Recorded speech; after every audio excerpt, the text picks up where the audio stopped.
Friends, आपका स्वागत है हमारे YouTube channel Shri Rama academy पर। हमारे चैनल पर एमपी पटवारी की फ्री टेस्ट सीरीज चल रही है, जिसमें हम आपके लिए 500 प्लस क्वेश्चन की सीरीज लेकर आए हैं। आप डेली 8 बजे हमारे चैनल से जुड़ जाएं और इस फ्री टेस्ट सीरीज का लाभ उठाएं।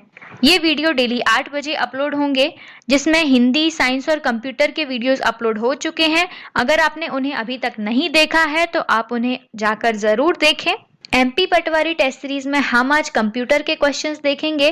तो चलिए शुरू करते हैं कंप्यूटर के दूसरे वीडियो #2 से। हमारा पहला क्वेश्चन है, एमएस वर्ड में एक नया डॉक्यूमेंट बनाने के लिए उपयोग की जाने वाली शॉर्टकट की कौन सी है।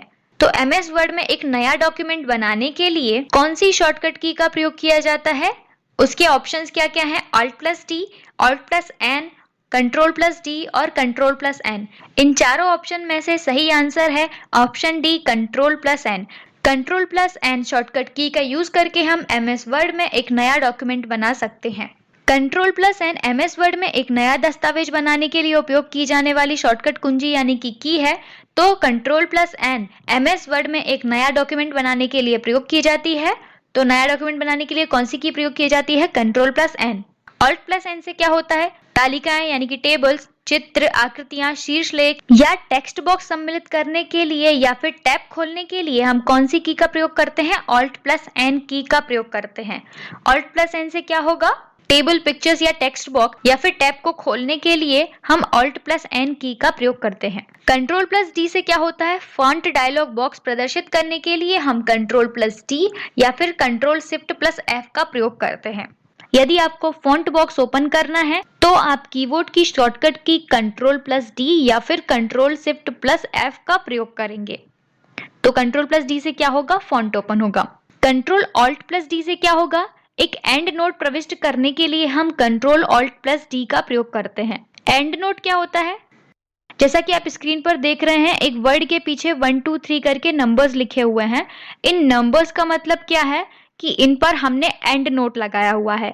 ये एंड नोट क्या करते हैं? किसी वर्ड को अगर हमें स्पेसिफिकली डिफाइन करना है तो उसके पीछे हम ऐसा एंड नोट लगाते हैं और उसकी डेफिनेशन या उसके बारे में जो इंफॉर्मेशन होती है उसको हम पेज के एंड में या उस चैप्टर के एंड में डिस्क्राइब करते हैं। तो आपने देखा कि एंड नोट क्या होता है। इन एंड नोट को प्रविष्ट यानी कि इन एंड नोट को लगाने के लिए हम कौन सी की का प्रयोग करते हैं? Ctrl+Alt+D का प्रयोग करते हैं। चलिए अब हम देखते हैं एमएस वर्ड की कुछ और शॉर्टकट कीज के बारे में, जिसमें है Ctrl+O। किसी दस्तावेज को खोलने के लिए हम Ctrl+O का उपयोग करते हैं। एक डॉक्यूमेंट को ओपन करने के लिए कीबोर्ड की शॉर्टकट की क्या है? Ctrl+O।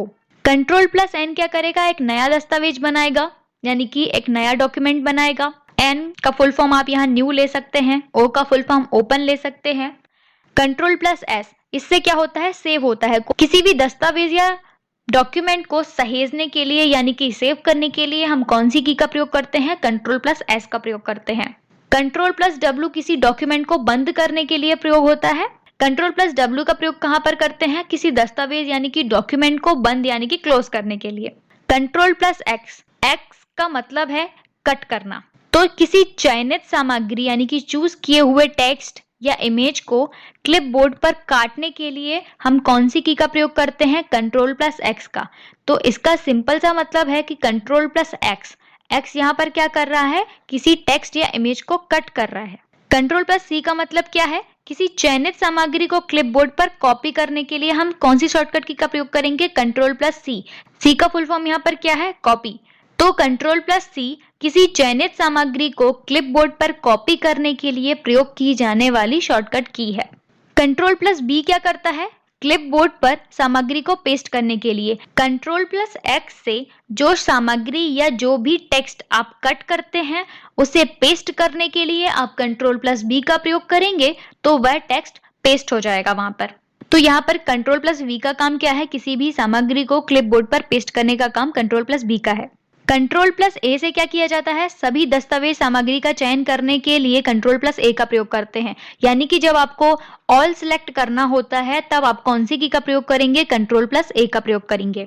Ctrl+B पाठ में यानी कि टेक्स्ट में बोल्ड स्वरूप लागू करने के लिए Ctrl+B का प्रयोग किया जाता है। आपको किसी टेक्स्ट में कोई लेटर या वर्ड बोल्ड लेटर में चाहिए है उसकी स्पेसिफिकेशंस को दर्शाने के लिए, तो आप उसे सिलेक्ट करके Ctrl+B प्रेस करेंगे और वह लेटर या वर्ड बोल्ड फॉर्मेट में आपको दिखाई देने लगेगा। Ctrl+B में B का फुल फॉर्म क्या है? बोल्ड है। Ctrl+I पाठ पर इटैलिक स्वरूप को लागू करने के लिए Ctrl+I का प्रयोग किया जाता है। I का फुल फॉर्म इटैलिक। यदि आपको किसी वर्ड को इटैलिक फॉर्म में दिखाना है तो आप उसे सिलेक्ट करके Ctrl+I प्रेस कीजिए और वह आपको इटैलिक फॉर्म में दिखाई देगा। Ctrl+U का क्या काम है? टेक्स्ट में अंडरलाइन फॉर्मेटिंग लागू करने के लिए Ctrl+U को यूज किया जाता है। तो U का फुल फॉर्म यहाँ पर क्या है? अंडरलाइन। यदि आपको किसी टेक्स्ट को अंडरलाइन करना है तो आप कीबोर्ड की कौन सी शॉर्टकट की का यूज करेंगे? Ctrl+U का। Ctrl+Z से क्या होता है? पूर्व में दिए गए आदेश को रद्द करने का काम कौन करता है? Ctrl+Z। इसको आप कौन से नाम से जानते हैं? अंडू के नाम से। यदि आपके द्वारा दिए गए किसी आदेश को आपको रद्द करना है यानी कि अंडू करना है तो आप उसके लिए कौन सी कीबोर्ड की प्रेस करेंगे? Ctrl+Z। और यदि आपको उसे रीडू करना है यानी कि उस दिए गए आदेश को पुनः प्रभावी करना है तो आप Ctrl+Y का प्रयोग करेंगे। तो अंडू की शॉर्टकट की क्या है? Ctrl+Z और रीडू की शॉर्टकट की क्या है? Ctrl+Y।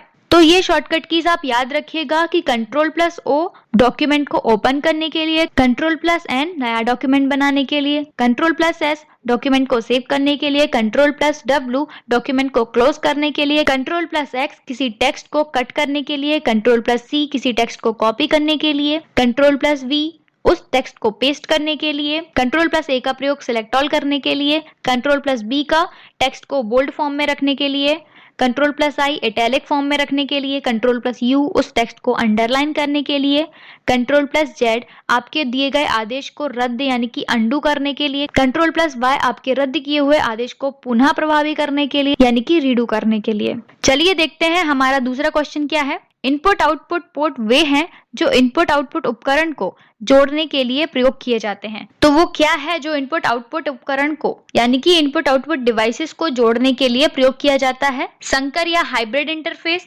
आंतरिक इंटरफेस, बाह्य इंटरफेस या फिर उपरोक्त में से कोई नहीं। तो इसका सही आंसर है ऑप्शन सी, बाह्य इंटरफेस। इनपुट आउटपुट पोर्ट बाह्य इंटरफेस हैं जो कि इनपुट और आउटपुट डिवाइसेस को जोड़ने के लिए प्रयोग किए जाते हैं। तो याद रखिएगा इनपुट आउटपुट पोर्ट क्या है? एक बाह्य इंटरफेस है जिनका उपयोग इनपुट आउटपुट डिवाइसेस को जोड़ने के लिए किया जाता है। इनपुट आउटपुट पोर्ट जो है वो कंप्यूटर पर एक सॉकेट है जिसमें केबल को प्लग किया जाता है। पोर्ट सीपीयू को हार्डवेयर इंटरफेस के माध्यम से या नेटवर्क इंटरफेस के माध्यम से पेरिफेरल उपकरण यानी कि पेरिफेरल डिवाइसेस से जोड़ता है जिसमें डिस्प्ले पोर्ट, HDMI, USB बाह्य इंटरफेस हैं। पोर्ट का उपयोग एक मॉड्यूल या बाहरी दुनिया के बीच इनपुट आउटपुट को प्रसारित करने के लिए किया जाता है।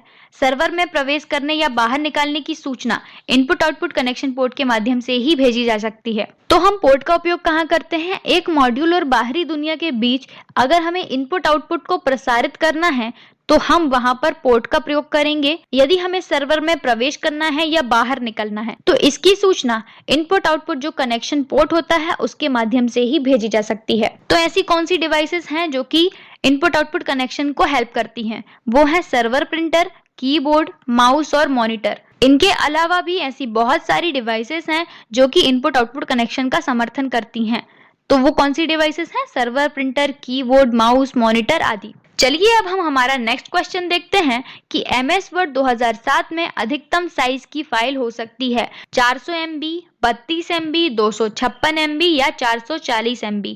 तो इसका सही आंसर है option B 32 MB। MS word 2007 में अधिकतम 32 MB साइज की फाइल हो सकती है। फाइल का अधिकतम साइज केवल पूरे डॉक्यूमेंट को टेक्स्ट करने के लिए 32 MB तक ही सीमित था, इसमें ग्राफिक्स शामिल नहीं है। तो फाइल का अधिकतम साइज क्या है? 32 MB, जिसमें ग्राफिक्स शामिल नहीं है, केवल डॉक्यूमेंट के टेक्स्ट शामिल हैं। तो याद रखिएगा MS वर्ड 2007 में अधिकतम 32 MB साइज की फाइल हो सकती है।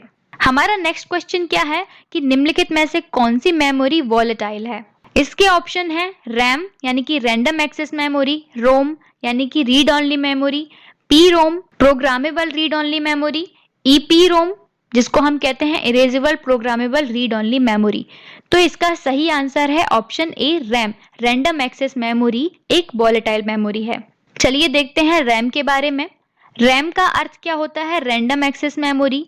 यह कंप्यूटर की एक प्राथमिक मेमोरी है जो कि वॉलेटाइल मेमोरी होती है। तो रैम एक अस्थायी मेमोरी है क्योंकि कंप्यूटर के बंद होने पर रैम अपना डेटा खो देती है। रैम कहाँ पर स्थित होती है? मदरबोर्ड पर स्थित होती है। तो याद रखिएगा, रैम का फुल फॉर्म क्या है? Random access memory. यह एक प्राथमिक मेमोरी है जो कि वॉलेटाइल मेमोरी है। यह अस्थायी मेमोरी है क्योंकि कंप्यूटर के बंद होने पर यह अपना डेटा खो देती है और यह मदरबोर्ड पर स्थित होती है। रोम का अर्थ क्या होता है? Read only memory. रोम एक नॉन वॉलेटाइल मेमोरी है। याद रखिएगा, रोम कैसी मेमोरी है? एक स्थायी मेमोरी है क्योंकि हम रोम पर संग्रहित डेटा को बदल नहीं सकते। तो रोम का फुल फॉर्म क्या है? Read only memory. यह एक नॉन वॉलेटाइल मेमोरी है। रोम कैसी मेमोरी है? स्थायी मेमोरी है। हम रोम पर संग्रहित डेटा को बदल नहीं सकते हैं। पी रोम का फुल फॉर्म क्या होता है? Programmable read only memory. EPROM का फुल फॉर्म क्या होता है? Erasable programmable read only memory. चलिए अब हम हमारा नेक्स्ट क्वेश्चन देखते हैं कि एक माउस और जॉयस्टिक किसके उदाहरण हैं? एक पेन इनपुट डिवाइस के, डाटा कलेक्शन डिवाइस के, मल्टीमीडिया डिवाइस के या फिर पॉइंटिंग डिवाइस के। तो माउस, ट्रैकबॉल और जॉयस्टिक किसके उदाहरण है? पॉइंटिंग डिवाइस के उदाहरण है। तो इसका सही आंसर क्या है? Option D, pointing device. Pointing device क्या होती है? पॉइंटिंग डिवाइस एक इनपुट डिवाइस है जिसका उपयोग स्क्रीन पर पॉइंटर या कर्सर की गति को नियंत्रित करने के लिए किया जाता है। इसका उपयोग अन्य कार्यों में भी किया जा सकता है, जैसे कि कंप्यूटर को कमांड सिग्नल भेजने के लिए, स्क्रीन पर आइटम्स को सिलेक्ट करने के लिए, कमांड मेन्यू से कमांड सिलेक्ट करने के लिए और ग्राफ्स के निर्माण के लिए। तो याद रखिएगा, पॉइंटिंग डिवाइस एक इनपुट डिवाइस होती है। स्क्रीन पर पॉइंटर या कर्सर की गति को नियंत्रित करने के लिए हम इसका उपयोग करते हैं। साथ ही यह कंप्यूटर को कमांड सिग्नल भेजने के लिए, स्क्रीन पर आइटम्स को सिलेक्ट करने के लिए, कमांड मेन्यू से कमांड सिलेक्ट करने के लिए और ग्राफ के निर्माण के लिए भी हम इसका प्रयोग करते हैं। कौन कौन सी डिवाइसेस पॉइंटिंग डिवाइसेस होती हैं? जैसे कि mouse, track ball, pointing stick, joystick, touch pad, touch screen, light pen, digitiser या graphic tablet. Important pointing devices क्या क्या है? Mouse, track ball, pointing stick, joystick, touch pad, touch screen, light pen, digitiser या फिर graphic tablet. ये सारे किसके उदाहरण हैं? पॉइंटिंग डिवाइसेस के उदाहरण हैं। तो चलिए अब हम देखते हैं हमारा नेक्स्ट क्वेश्चन क्या है। विंडोज ऑपरेटिंग सिस्टम में पावर पॉइंट प्रेजेंटेशन स्टार्ट करने के लिए प्रयोग होने वाली शॉर्टकट की क्या है? तो हमें विंडोज ऑपरेटिंग सिस्टम में पावर पॉइंट प्रेजेंटेशन यानी कि पीपीटी को स्टार्ट करने के लिए कौन सी शॉर्टकट की का प्रयोग किया जाता है, वह हमें देखना है। तो वह कौन सी कीज हैं? F1, F2, F5 या नन ऑफ दीज? इनमें से कौन सी की है जो कि पावर पॉइंट प्रेजेंटेशन स्टार्ट करने के लिए प्रयोग की जाती है? तो वह की है F5। अगर हम F5 शॉर्टकट की का प्रयोग करेंगे तो विंडोज ऑपरेटिंग सिस्टम में पावर पॉइंट प्रेजेंटेशन स्टार्ट हो जाएगी। तो F1 किसके लिए प्रयोग की जाती है? यूजर के लिए हेल्पिंग विंडो खोलने के लिए। तो F1 की का प्रयोग हम करेंगे यूजर के लिए हेल्पिंग विंडो ओपन करने के लिए।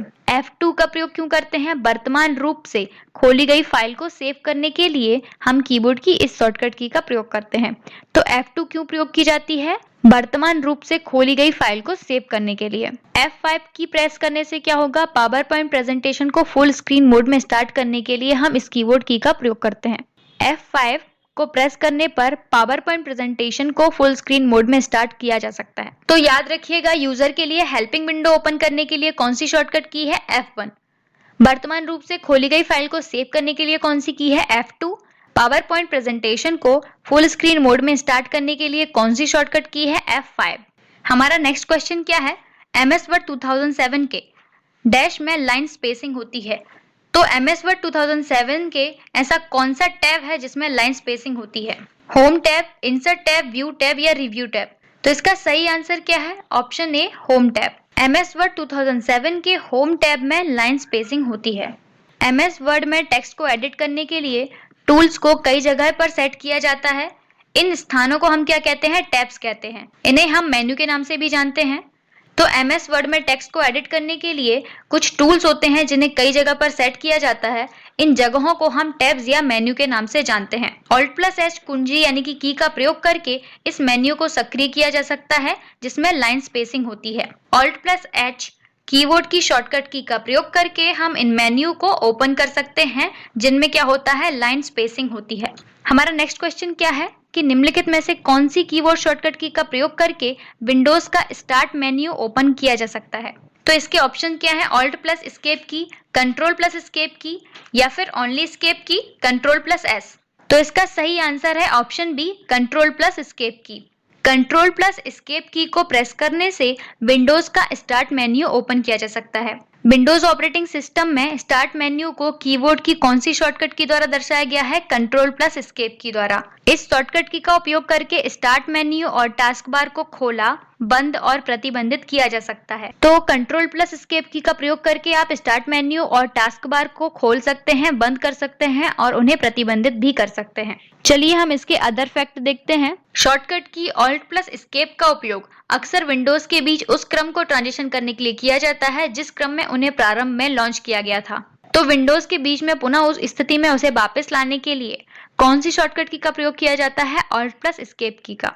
पीसी या कंप्यूटर पर किसी डॉक्यूमेंट या फाइल को किसी भी समय सेव करने के लिए हम कौन सी की का प्रयोग करते हैं? कंट्रोल प्लस एस का प्रयोग करते हैं। एस्केप की अधिकांश कंप्यूटर कीबोर्ड की एक स्पेशल की होती है जिसका उपयोग विभिन्न उद्देश्यों के लिए किया जाता है, जैसे कि चल रहे एप्लीकेशन या प्रोसेस को रोकना या उसे समाप्त करना। पॉपअप विंडो जो होते हैं उनको बंद करने के लिए भी हम कौन सी की का प्रयोग करते हैं? एस्केप की का। तो एस्केप की का प्रयोग हम कहाँ पर करते हैं? एप्लीकेशन या प्रोसेस को रोकने या समाप्त करने के लिए। पॉपअप विंडो को भी बंद करने के लिए हम कौन सी की का प्रयोग करते हैं? एस्केप की का। चलिए अब हम अपने नेक्स्ट क्वेश्चन की तरफ चलते हैं। नेक्स्ट क्वेश्चन है कि MS एक्सेल 2010 में स्प्रेडशीट का उपयोग किसके लिए किया जाता है? केवल नकदी प्रवाह या कैश फ्लो, केवल लेखा परीक्षा या ऑडिटिंग, केवल वित्तीय पूर्वानुमान या फिर ऑल ऑफ दीज यानी कि उपरोक्त सभी। तो MS एक्सेल 2010 में स्प्रेडशीट का उपयोग इन सभी कार्यों के लिए किया जाता है, तो इसका ऑप्शन डी सही हो जाएगा। माइक्रोसॉफ्ट एक्सेल माइक्रोसॉफ्ट द्वारा निर्मित एक सॉफ्टवेयर प्रोग्राम है जो कि उपयोगकर्ताओं को स्प्रेडशीट सिस्टम का उपयोग करके फॉर्मूलाओं के साथ डेटा को व्यवस्थित, प्रारूपित और गणना करने की अनुमति देता है। तो माइक्रोसॉफ्ट एक्सेल माइक्रोसॉफ्ट द्वारा निर्मित एक सॉफ्टवेयर प्रोग्राम है जो कि उपयोगकर्ताओं को स्प्रेडशीट सिस्टम का उपयोग करके फॉर्मूलाओं के साथ डेटा को व्यवस्थित, प्रारूपित और गणना करने की अनुमति देता है। माइक्रोसॉफ्ट एक्सेल स्टार्टर 2010 का एक स्प्रेडशीट प्रोग्राम है जिसे रोजमर्रा के कार्यों के लिए डिजाइन किया गया था, जैसे कि बजट सेट करना, पता सूची बनाए रखना, नकदी प्रवाह का ऑडिट करना, टू डू आइटम्स की सूची का ट्रैक करना। ये सारे कार्य MS एक्सेल 2010 स्प्रेडशीट प्रोग्राम के तहत किए जाते थे। तो हमारे इस क्वेश्चन का सही आंसर क्या है? All of these. MS Excel 2010 में स्प्रेडशीट का उपयोग नकदी प्रवाह, लेखा परीक्षा और वित्तीय पूर्वानुमान तीनों के लिए किया जाता है। हमारा आज का लास्ट क्वेश्चन क्या है कि रिज्यूम बनाने के लिए निम्नलिखित में से किस एप्लीकेशन का उपयोग किया जाता है? जब आप किसी जॉब में इंटरव्यू देने के लिए जाते हैं तो वहां पर आप अपना एक रिज्यूम देते हैं। उस रिज्यूम को बनाने के लिए कौन से एप्लीकेशन का उपयोग किया जाता है? इसके ऑप्शंस क्या हैं? MS Excel, MS Word, Java या फिर नन ऑफ दीज। इसका सही आंसर है option B, MS Word. MS Word वह एप्लीकेशन है जिसका उपयोग हम रिज्यूम बनाने के लिए करते हैं। रिज्यूम या कोई डॉक्यूमेंट बनाने के लिए हम MS वर्ड एप्लीकेशन का उपयोग करते हैं। MS एक्सेल क्या है? एक विंडोज पर आधारित स्प्रेडशीट प्रोग्राम है। जावा क्या है? एक लैंग्वेज है जिसके द्वारा वेब पेज बनाना आसान होता है। तो याद रखिएगा, MS वर्ड एप्लीकेशन का उपयोग रिज्यूम या डॉक्यूमेंट बनाने के लिए किया जाता है। MS एक्सेल एक स्प्रेडशीट प्रोग्राम है। जावा एक लैंग्वेज है जिसका उपयोग हम वेब पेज को आसान बनाने के लिए करते हैं। उम्मीद है आपको हमारा आज का ये वीडियो पसंद आया होगा और ऐसे ही वीडियोस के लिए जुड़े रहिए हमारे YouTube channel Shri Rama academy पर। और ऐसे ही वीडियोस के लिए आप हमारे एप्लीकेशन को डाउनलोड कर सकते हैं। हमारे एप्लीकेशन की लिंक आपको डिस्क्रिप्शन बॉक्स से मिल जाएगी। हमारी आज की ये वीडियो आपको पसंद आई हो तो इसे लाइक करें और अपने सभी दोस्तों तक इसे शेयर भी करें और हमारे चैनल को सब्सक्राइब करना ना भूलें। Thanks for watching.